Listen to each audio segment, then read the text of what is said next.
Good morning and welcome back to Spazio Libero. Coin Lingua Comuni is an association founded in 2019 to promote culture, communication, and social services. It provides training in the area, fights against deviance, especially among young people, helps victims of abuse, and at the same time offers support to the most vulnerable through art therapy. I would like to welcome Simona Ruffini, a forensic psychologist and criminologist. Good morning. Good morning. You are also a consultant for CO. Let me ask you right away what the association's areas of action are. Good morning, thank you for the invitation. I am really happy to be able to represent this association. If I had to summarize the areas of intervention of the Cone Association and the LEAF project, there would be many, also because these are projects that are constantly evolving. If I had to identify, let's say, 2 words to summarize all the projects, I would say social and youth. So the association operates locally, in the social sphere, and fills gaps where local facilities are sometimes a bit lacking. It mainly targets young people, not just young people, but the youth population in general. Art therapy, yoga, writing courses come to mind, because the president is a graphologist, but also psychological interviews, psychotherapeutic support programs, meetings in institutes, schools, and above all, art therapy. So, we know one of Kane's most important commitments, which is the LIFE project, the one you were talking about earlier, which is art therapy. Let's follow Enrico Sparti.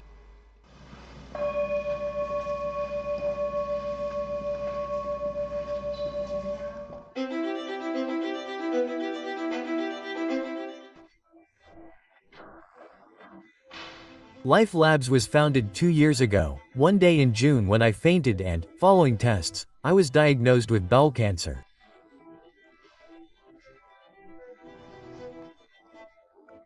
At that moment, my world fell apart, obviously, as you can easily imagine, and I underwent this operation. I also underwent a cycle of chemicals, after which it seems that I've recovered.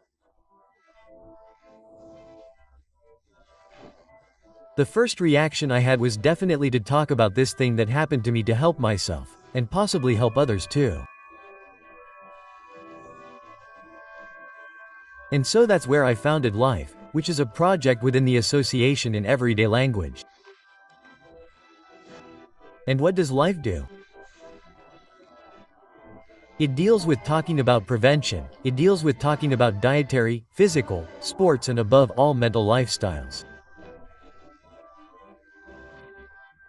And that's where the idea of creating art and therapy workshops came from. So, I ask you to come and take up space at this table. Today, I'm tight.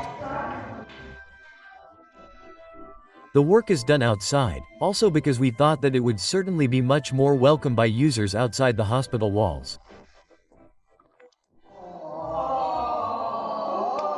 Oh.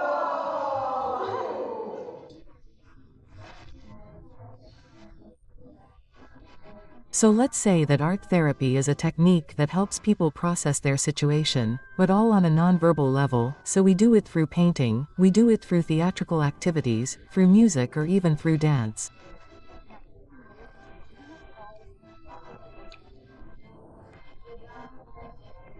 The important thing is that the person attending an art therapy workshop can be themselves without judgment, without having to feel judged by their condition and their illness.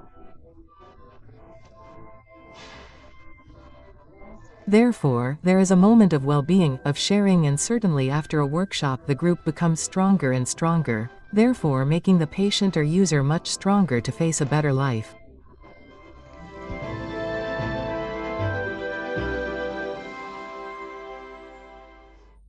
We have seen how artistic forms of expression become cathartic tools to overcome moments of crisis. I ask you, doctor, in reality moments of crisis can also be turning points for people, is that so? Absolutely. We are used to thinking of a crisis as something devastating. I am in crisis, right? Something that crumbles. Undoubtedly we never hope to experience a moment like the one Alfio was talking about in the video I saw. And yet, if we rediscover the etymological meaning of the word crisis, we discover that it is an opportunity. I think of a butterfly, right, that transforms itself. Well, the important thing is that in this transformation, young people or people who need it are given the right tools to get out of the crisis.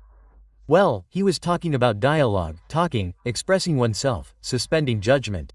So the crisis, as problematic and potentially devastating as it is, can be transformed in a positive way if someone gives us the tools to do so.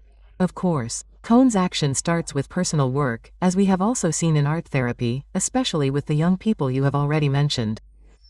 You fight against violence, let's say, in different forms and in its various forms, such as bullying, mistreatment, etc. But how do you actually do this with young people? Well, let's start from the assumption that violence is a distorted form of communication, obviously, and that's what we can do to address it. For example, I can think of many songs with particularly violent lyrics, full of stereotypes, that really incite hatred. So, with young people, you can deconstruct the lyrics of those songs, for example, to bring out the content by replacing it with another type of language.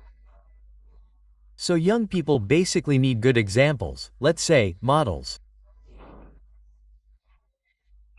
I'm thinking of a project by the Leaf Association and group that took place in a rehabilitation center for kids from socially disadvantaged families. This project is called Exchange of Perspectives and was carried out in a series of meetings in which different people presented their stories to the troubled kids. They had started from nothing or had the same, let's say, discomfort as these kids. They showed an alternative example to violence. There are also projects against the mafia, against all illegality. And how did the kids react? Well, very good. When a behavioral pattern is broken down, which may have been learned in the family, in a peer group, in society, and unfortunately, in the wrong examples we have, I don't know, in the media, on social media, they react very well, that is, they realize that there is an alternative, they are given a different language, in fact, and they slowly start to discuss, to dialogue on that ground. In the qualitative analysis by the Ministry of the Interior on juvenile crime, published at the end of last year, the end of 2024, it highlights gratuitous violence among young people, a lack of empathy, detachment from reality, and we could go on for a long time.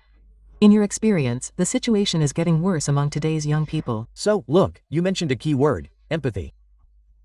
But when we read the data that is periodically released by ISTAT, the Ministry of the Interior, we see that overall, and this is positive, crime is decreasing, therefore in percentage terms. However, if we read the statistics carefully, we see that there is a slight increase in juvenile crimes, and this is the relevant data, that is, fewer crimes are being committed in general, but those who commit them are increasingly young. Just yesterday I read about a 14-year-old boy who stabbed a peer for a few euros.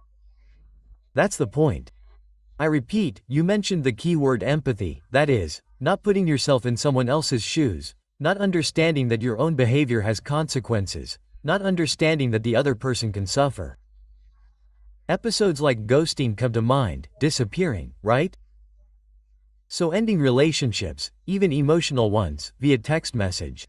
This shows a genuine emotional disengagement on the part of young people who should instead be helped in this sense. That's why prevention is important. And this is precisely where I want to step in to ask you, how can you clearly act as an intermediary between young people and families, no, even dysfunctional families, helping them to communicate? It gives me practical advice on how to communicate, because it's easy to say that dialogue is the basis of everything, but then it also has to be done in the right way. Absolutely.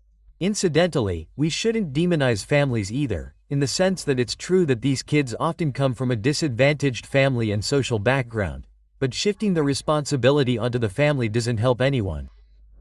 So, for example, the association also organizes parenting support courses specifically to teach parents how to communicate with their kids. Basically, we need to pick up on some signals that exist, which can be external or internal. That is, we need to see if the kid, who is normally physiologically opposed to the parent, does so by displaying aggressive behavior or by withdrawing into himself. So depending on the behavior that the kid is enacting, we can go and intervene and welcome his cry for help. If you like, I'm reminded of the phenomena called ikikomomori.